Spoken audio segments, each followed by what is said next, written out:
Continuando a série de episódios do mês de março com grandes mulheres, advogadas do nosso estado do Piauí.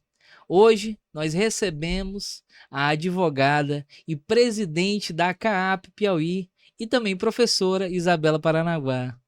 Muito obrigada pelo convite, Davi. Kennedy, muito obrigada também. Parabéns pelo podcast de vocês. E eu é que agradeço o privilégio de ter você conosco aqui hoje. A senhora está disponibilizando um pouquinho do seu tempo, que eu sei que a sua rotina é bastante frenética com relação a tudo que você tem que fazer na sua vida. E, doutora, desde já, lhe desejar uma exitosa e, como é que eu posso dizer assim, humana gestão na frente da CAAP Piauí. Muito obrigada, Davi. O nosso objetivo é exatamente esse, é tornar a CAAP o sentido que ela possui. Ela é a caixa de assistência, é o braço amigo da advocacia piauiense, do advogado e da advogada, e nós queremos abraçar. E abraçar, cuidar. Então, o nosso lema da nossa gestão é cuidar e inovar para a advocacia. Excelente. Confesso que estava bem ansioso pela sua presença aqui no Recorte Jurídico. Acho que desde os primeiros episódios a gente já comentava, né, em trazer a doutora Bela, e o Davi sempre falava: Kennedy, aguarda, controla a ansiedade que vai ter o momento certo, né? O Davi, ele aqui no Recorte, ele é o cara que fica nessa parte estratégica de posicionamento de marca, e ele falou que queria trazer você no período das mulheres, né, que era uma edição que a gente ia fazer especial. E aí, quando ele apresentou para mim o currículo, eu já sabia quem era a doutora. Quem que não conhece, né, aqui no nosso estado. Mas quando ele apresentou para mim o currículo, eu confesso que eu fiquei impressionado. Porque a gente não consegue assimilar, ela é muito jovem, gente. Aqui, pessoalmente, é bem mais jovem do que aparenta. Fico muito feliz em ser considerada jovem ainda, porque na advocacia eu não sou mais jovem. Isso. Pela regra lá da advocacia, porque o advogado jovem é até 5 anos. 5 anos. Mas obrigada. Mas você, pessoalmente, é bem mais jovem e tem um currículo aqui invejável. Confesso que fiquei muito impressionado e feliz por você ter aceitado o nosso convite. Muito obrigada. Isabela, eu queria começar um pouquinho sobre uma colinha que eu fiz aqui de alguns projetos que estão sendo realizados na CAAP.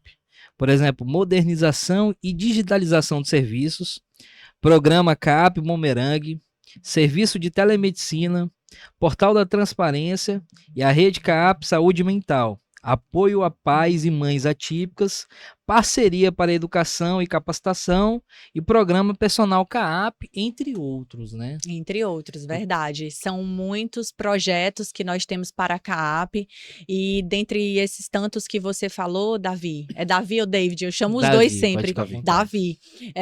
Dentre tantos projetos que nós temos, com ainda pouco menos de 3 meses de gestão, nós já conseguimos implementar alguns desses projetos. O nosso objetivo maior é tratar o advogado e a advogada como cidadão de primeira classe. Ele merece ser cuidado e tratado assim.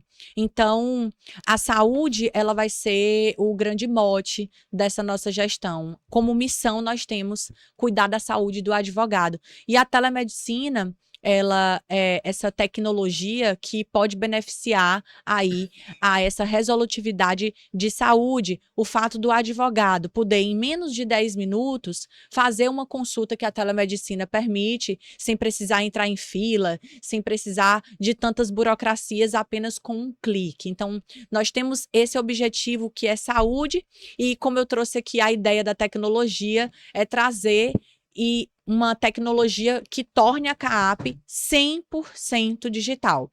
Claro que, como eu falei, nós não terminamos ainda o P100, que é o plano de 100 dias da CAAP, e essa tecnologia 100% a gente não vai conseguir em 3 meses. Sim. Mas nós garantimos que dentro dessa gestão a gente vai transformar a CAAP para uma CAAP 100% digital, sempre pensando no melhor da advocacia. E a telemedicina, ela é um motivo aí de nos orgulharmos, porque estamos buscando meios para. Conseguimos em janeiro a telepsicologia para todos. Nós fizemos um convênio com a Clínica Psicomed e aí, por conta desse convênio, nós conseguimos garantir para toda a advocacia do estado do Piauí a telepsicologia e 2 serviços de telemedicina para todos, que é cardiologia e psiquiatria. Caramba, a Bela, ela tem uma visão Davi, muito inovador. Eu acho que até pela experiência, a gente vai já Sim. ter uma oportunidade aqui de perguntar para ela um pouquinho, para vocês conhecerem na íntegra quem é a pessoa que está por trás aqui da doutora, porque todo mundo quando vem para cá, doutora, os nossos telespectadores, Sim, eles têm curiosidade de saber. A gente sabe que às sim, vezes uma advogada bem posicionada no digital, ela não nasce do nada. Tem toda não, uma trajetória, tem renúncias, uma série de demais. coisas para conquistar esse sucesso. E a gente vai já falar sobre isso. Mas a visão dessa experiência que ela teve de fora, né, do nosso país, eu acredito que contribuem para você ter essa visão assim mais avançada e mais inovadora de coisas que para você talvez pareça ser simples, né, pela experiência, Sim. mas que para a gente que é uma grande evolução e confesso que já fico feliz, né, em saber que você tem essa visão relacionada à tecnologia e inovação. Eu sou uma pessoa muito dinâmica, é até difícil falar de si. Eu gosto, como professora, eu gosto muito de falar do outro e de entender o outro. Por Sim. isso, eu acredito que estou na CAP, porque eu gosto de ouvir e para servir a gente precisa ouvir. Mas falando um pouquinho de mim, Kennedy, eu transito por muitas tribos, eu transito em muitos lugares profissionais. Eu não sou só advogada, eu sou empreendedora jurídica, eu também sou docente, eu tenho uma empresa de educação com a Rosa Formiga Viana, que é defensora pública. Eu sou sócia da minha mãe, então minha mãe tem uma experiência de 37 anos em escritório de advocacia, então eu tenho bons mentores, que na época não se chamavam mentores, mas hoje em dia todo mundo tem um mentor. Que bom que eu pude ter a minha mãe como mentora na minha área de atuação. Então eu transito por muitos lugares e eu gosto dessa vida dinâmica. Eu não me enxergo em outro lugar, até quando uma pessoa ou outra, não amigos, porque amigos sabem como é que eu sou, mas Isabela, tua vida não para, tu tá sempre viajando, como é que dá conta? Eu gosto dessa dinâmica. Eu acho que se a minha vida não tivesse essa dinâmica, eu não seria feliz. Então, acredito que esse intercâmbio de pessoas tão diferentes umas das outras e de ambientes profissionais tão diferentes tem me ajudado a ter essa dinâmica profissional que eu posso imprimir hoje na entidade, na instituição, no sistema OAB. E por isso talvez eu esteja há tanto tempo no sistema OAB. Eu já estou com 10 anos de sistema OAB, sempre dentro da casa. Falar em sistema da OAB, eu queria que a senhora. Vamos lembrar um pouquinho da sua trajetória antes de estar como presidente da CAP hoje. Eu me lembro que a senhora participou como conselheira, esteve como conselheira federal na gestão passada. Queria que a senhora falasse um pouquinho do que é que foi realizado durante os teus movimentos dentro do Conselho Federal. Muito bom, Davi. Lembrar do Conselho Federal, lembrar tanto com afeto, porque lá eu construí valiosas amizades, que são amizades profissionais e algumas que foram para o âmbito pessoal também, mas também falar de muita técnica, muito profissionalismo com o dia a dia e a lida das câmaras que nós trabalhávamos e das pautas que nós votávamos lá no Conselho Federal. Então, eu posso trazer aqui como exemplo o assédio, a lei do assédio interna, que é o assédio contra a mulher advogada no ambiente profissional jurídico dela. Isso foi votado no Conselho Federal e se tornou uma lei. Então, foi algo que nós, conselheiros federais, Legal. votamos. Então, isso é só um exemplo de outras pautas que nós votamos lá no Conselho Federal, pautas que precisavam ser consideradas ali em diálogo com o CNJ, tudo que vocês imaginam que é um problema para a advocacia, a gente busca resolver ali enquanto Conselho Federal presidido pelo Beto Simonetti, que é reconduzido.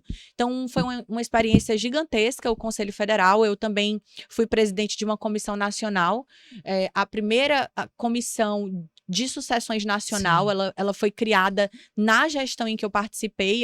Eu fui a primeira presidente daquela comissão e nós entregamos, através dessa comissão, o primeiro circuito nacional de planejamento patrimonial e sucessório. Esse circuito ele rodou o Brasil inteiro, então, por conta do circuito, eu pude viajar todo o país e foi excelente trabalhar com profissionais do Brasil inteiro, falando de patrimônio, falando de planejamento financeiro, patrimonial, familiar e sucessório, que é algo que o cidadão brasileiro precisa entender que todos precisam fazer.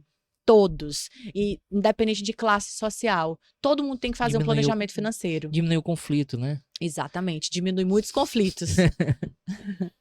Bela, agora a gente vai voltar um pouquinho aqui no passado. Eu não tô falando mais da Bela advogada. Eu queria saber o que que motivou você a se tornar, né, o que você é hoje. Tava ali no ensino médio, já pensava em fazer direito, teve grandes influências, até antecipou aqui que sua mãe também é advogada. Fala pra gente como é que foi sua trajetória acadêmica e profissional. Lá do ensino Lá médio? do ensino médio, fala pra Eita, gente aí. olha, lá no ensino médio eu queria ser diplomata. Eu tenho um primo, que é o Marcos Paranaguá, hoje ele está na França, e ele é diplomata brasileiro. E eu me inspiro muito nesse meu primo. Mas por conta da dinâmica do dia a dia aqui no Piauí, eu passei no vestibular para História na Federal e para Direito numa particular. E eu fiz essa escolha das duas porque naquela época a prova de História ela estava mais pontuada do que a própria prova de Inglês do Instituto Rio Branco. Então eu tinha na minha cabeça que eu queria ser diplomata. Mas como eu comecei o direito, eu logo me apaixonei pelo direito e eu sabia que eram as minhas duas afinidades, a diplomacia ou o direito, e eu escolhi trilhar mesmo o direito, tranquei o curso de história, que eu adorava, mas eu vi que eu tinha que ir pelo direito mesmo, e assim eu terminei o curso de direito. Logo depois que eu terminei o curso de direito, eu já passei, fui aprovada em segundo lugar geral no mestrado de Ciência Política da Federal no Piauí. Não tinha mestrado em Direito no Piauí, eu queria ainda ficar no Piauí, na experiência de escritório de advocacia, e eu fiz o mestrado. Como eu te falei, eu ganhei a bolsa por conta de ter sido segundo lugar geral, fui bolsa CAPES, e a federal é pública. Daí eu fui aprovada no concurso de doutorado da PUC São Paulo, antes mesmo de terminar o doutorado, porque na época tinha sido o primeiro edital da PUC São Paulo que permitiu uma pessoa com a ata de qualificação do mestrado fazer o concurso. E eu lembro muito bem, e eu gosto de falar isso, que algumas pessoas que eu conhecia que faziam lá, e eu não vou citá-las, claro, diziam: Isabela, faz só a prova de línguas porque tu não vai passar, porque primeiro tem que ser aluno visitante, e não é assim, lá tem que ser visitante primeiro, e é muito difícil. E quando a pessoa me diz que uma coisa é difícil e que eu não vou conseguir, aí que eu fico doida mesmo. Aí, na época, não tinha esse tanto de tecnologia. Fazia o mestrado na Federal do Piauí, me internei na Biblioteca da Federal do Piauí e viajei para São Paulo para fazer a prova. E consegui ser aprovado no doutorado em Direito. Foi quando eu fui morar em São Paulo e por lá fiquei quase 6 anos. Caramba, caramba. Além do doutorado, você também tem pós-doc, né, doutora? Isso.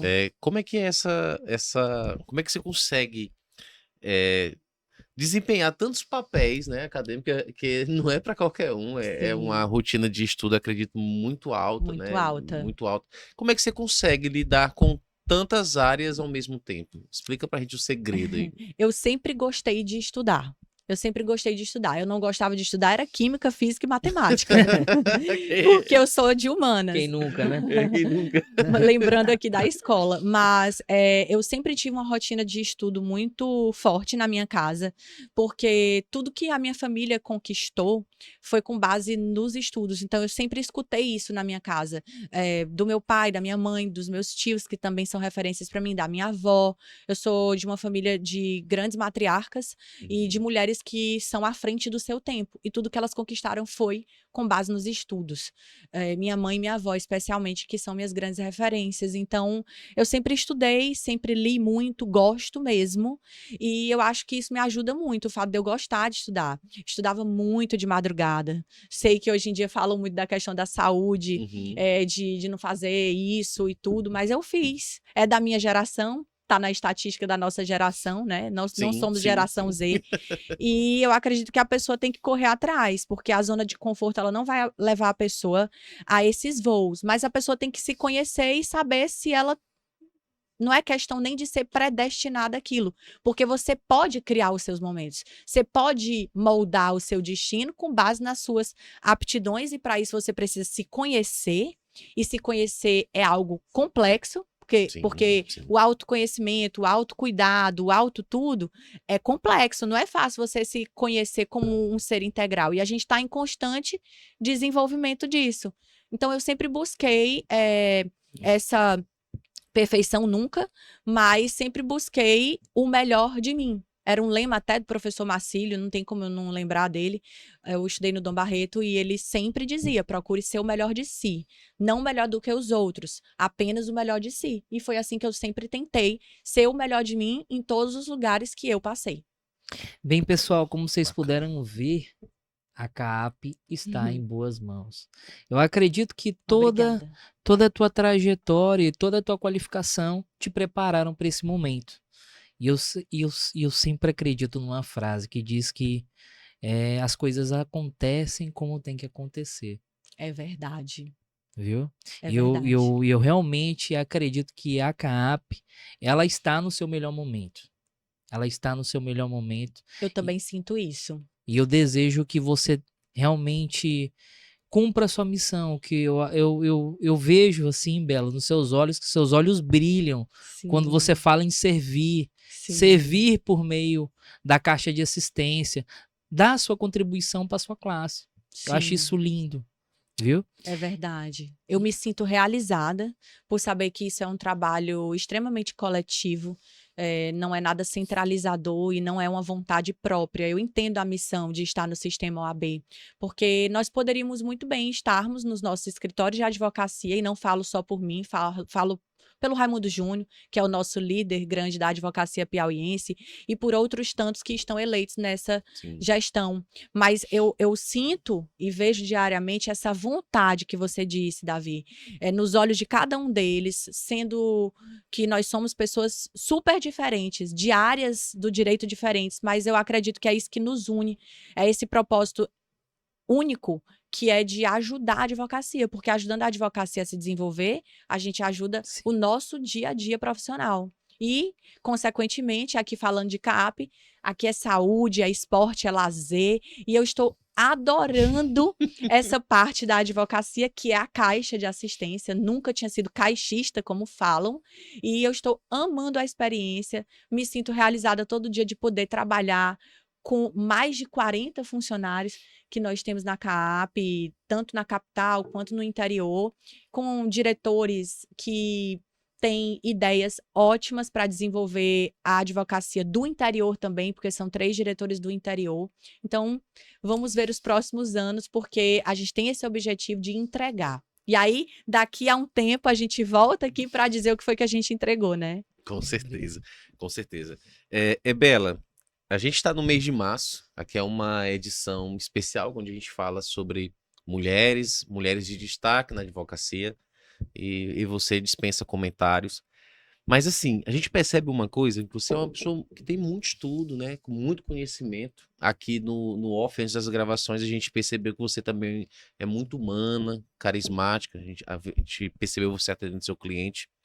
Mas como é que você conseguiu se posicionar tão bem no digital a ponto de praticamente quase todo mundo lhe conhecer aqui no nosso estado? Explica pra gente como é que foi isso. Pois é, né? Desde o Orkut.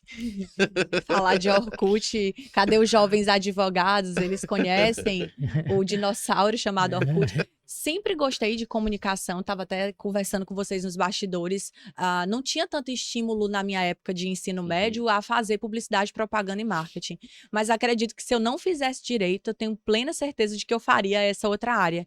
E por que não combinar? Então, como professora, é isso que eu gosto de falar nas palestras, nas aulas, nas pós, para os alunos. Inclusive, nas pós que eu sou coordenadora, eu sempre coloco um módulo de marketing jurídico, porque é necessário. Não dá para aprender só o direito de família na teoria, tem que aprender na prática, mas a prática exige posicionamento, exige engajamento, exige vontade. Estar no online o tempo todo não é fácil, vocês sabem disso, nós sabemos disso. E hoje eu tenho uma equipe que me ajuda. Mas antes eu já fui o que falam, eu-keep. Mas acredito que é tudo um aprimoramento. Tem dias que a gente acerta, que a gente erra no digital. Tem dias que a gente não tem vontade nenhuma de aparecer. Porque é um conflito também. Às vezes você quer ficar mais reservado, só que você tem uma função pública, porque a advocacia é uma profissão liberal. Então, se você é advogado ou advogada, que está aqui escutando a gente, e o podcast é voltado para vocês, não tem como você ficar escondido. Você tem que aparecer de alguma forma. Eu digo, até o advogado que não gosta de aparecer a imagem dele, tem influenciador jurídico digital que ganha dinheiro só postando carrossel. só postando o conteúdo do Carrossel. Agora você precisa entender como é a sua audiência. Quem é sua audiência, quem é seu nicho. Então, eu sou um entusiasta do digital. Gosto muito. Como falei, estou o tempo todo buscando, errando, acertando. E eu vou me manter no digital, gosto de comunicação. E a gente está aqui para isso, para se desenvolver. É o propósito, né? A gente tem que ter um propósito. Para encerrar a nossa excelente entrevista com a doutora Isabela, eu queria que a senhora respondesse 3 perguntas, que geralmente a gente faz, que é padrão do programa. Um livro, um filme e uma frase que te define. Um livro. Nossa, tantos livros, aí tem que escolher um. Por muito tempo, eu fiquei na minha mesa de cabeceira com um livro chamado O Livro das Citações, de George Jelinek. E esse livro me acompanhou na cabeceira, nas minhas viagens que eu fazia internas de, poxa, eu quero sair do Piauí, eu quero conquistar outros lugares, e esse livro foi um livro que me inspirou. O Livro das Citações de George Jelinek, ele tem uma capa vermelha com 2 aspas, assim. E um filme. Eita, um filme. Eu me lembro do último filme que eu assisti. Eu não tenho um filme favorito, assim. E série? Pode ser série. Série. Eu gosto muito de Peaky Blinders.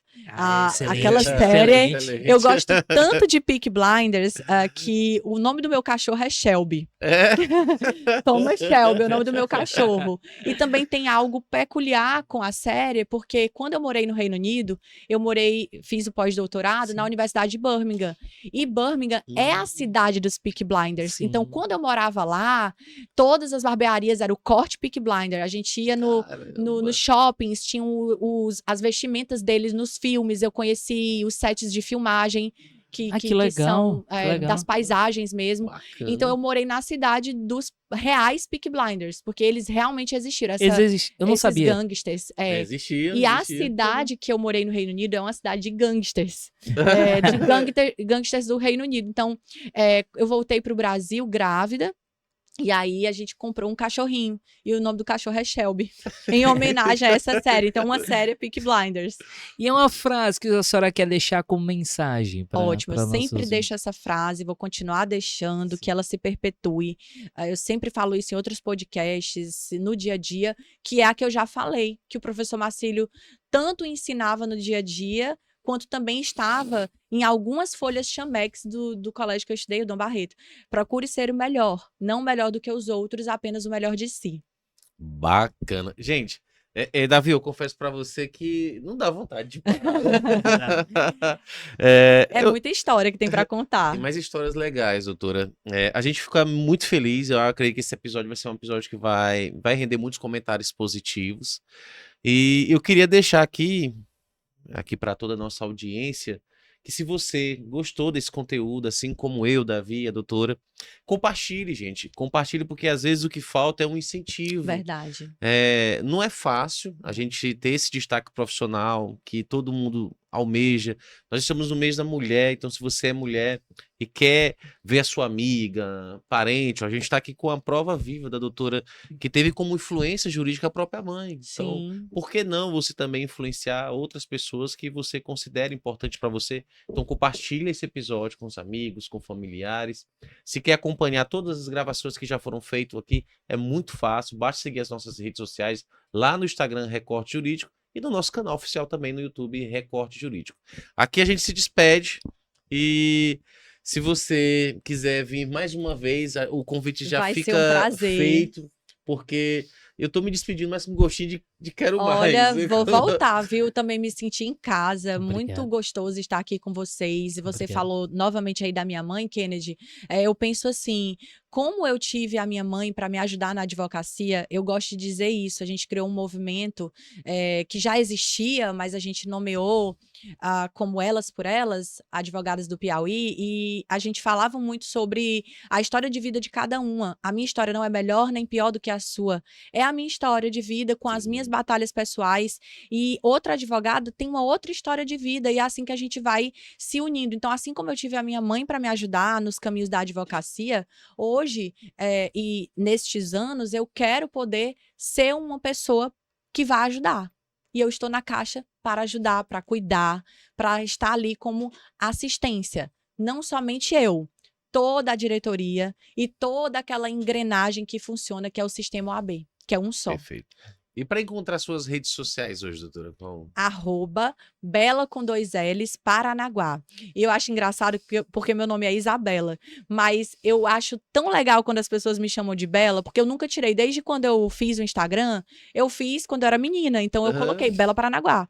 Mas assim, todo mundo hoje me chama de Bela, eu acho ótimo, acho uma coisa afetiva legal. Sim. Me sinto em casa quando me chamam assim, e que bom. Eu estou aqui disponível para ver outras vezes. Meus parabéns pelo Recorte Jurídico, o seu podcast descomplicado. Parabéns, viu? Excelente, excelente.